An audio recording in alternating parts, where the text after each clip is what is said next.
the friendly Hindu treatises from ancient India. The Puranas are the ancient Hindu texts eulogizing various deities of the Hindu pantheon through divine stories.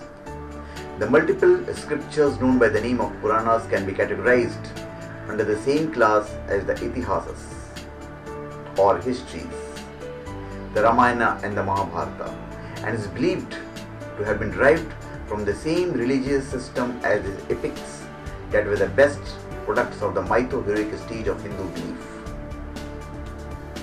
Now, what are the origin of the Puranas?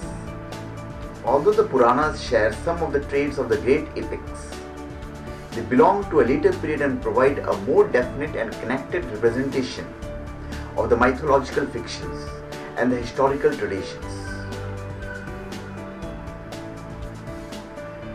They offer characteristic peculiarities of a more modern description in the paramount importance which they assign to individual divinities in the variety of the rites and observances addressed to them, and in the invention of new legends illustrative of the lore and graciousness of those deities.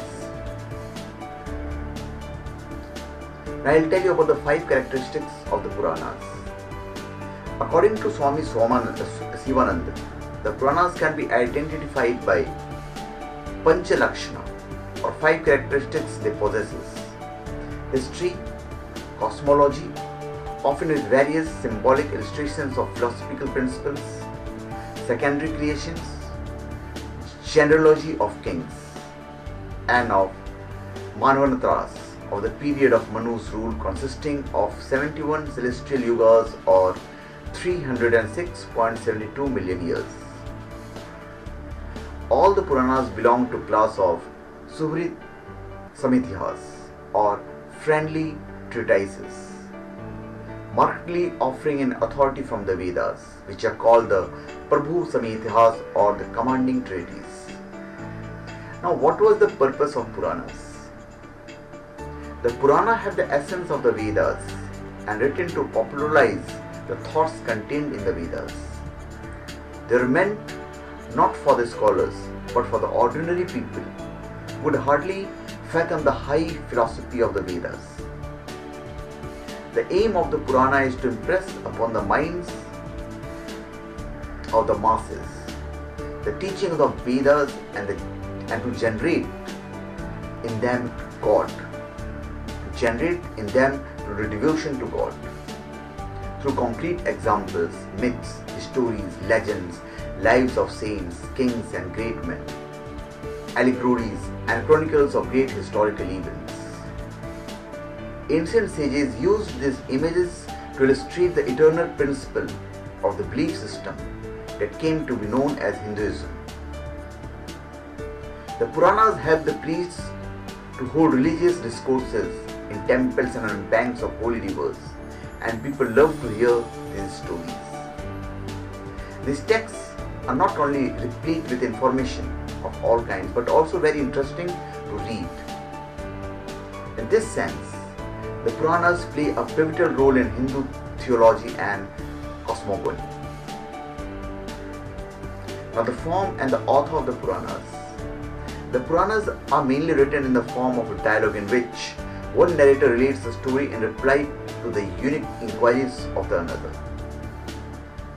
The primary narrator of the Puranas in Romasrana, a disciple of Vyasa, whose primary task is to communicate what he learned from his preceptor, as he had heard it from other sages. Vyasa here is not to be confused with the renowned sage Ved Vyasa, but a generic title of a compiler, which in most Purana is Krishna Dvaipayana, the son of great sage Parashara and the teacher of the Vedas. Now there are 18 major Puranas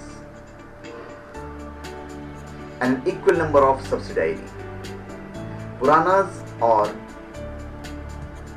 Up-Puranas and many Sthala or regional Puranas. Of the 18 major texts, 6 are Sattvic Puranas glorifying Vishnu, 6 are Rajasic and glorifying Brahma, and 6 are tamasic and they glorifying Shiva. They are categorized serially how I am going to tell you. Vishnu Purana, Naradiya Purana, Bhagavad Purana, Garuda Purana, Padma Purana, Brahma Purana, Vara Purana, then Brahmanda Purana, Brahma Vaivarta Purana, Markandeya Purana, Bhavishya Purana, Vamana Purana, Matsya Purana, Kurma Purana, Linga Purana, Shiva Purana, Skanda Purana and Agni Purana. Foremost among the many Puranas are the Srimad Bhagavata Purana and the Vishnu Purana. In popularity, they follow the same order. A portion of the Markandeya Purana is well known to all Hindus as Chandi or Devi Mahatmya. Worship of God as the Divine Mother is its theme. Chandi is read widely by the Hindus on sacred days and Navratri. In the Shiv Purana, quite predictably, Shiva is eulogized over Vishnu, who is sometimes shown in poor light. In the Vishnu Purana, the obvious happens. Vishnu is highly glorified over Shiva, who is often dispatched. Despite the apparent disparity depicted in these Puranas, Shiva and Vishnu are thought to be one and the part of the trinity of Hindu theology. Shiva and Vishnu, under one or other form, are most sole objects that claim the homage of the Hindus in the Puranas, departing from the domestic and elementary ritual of the Vedas and exhibiting a sectoral fervor and exclusiveness. They are no longer authorities for Hindu belief as a whole. They are special guides for separate and sometimes conflicting branches of it, compiled for the evident purpose of promoting the preferential, or in some cases the sole worship of Vishnu or of Shiva. So thank you.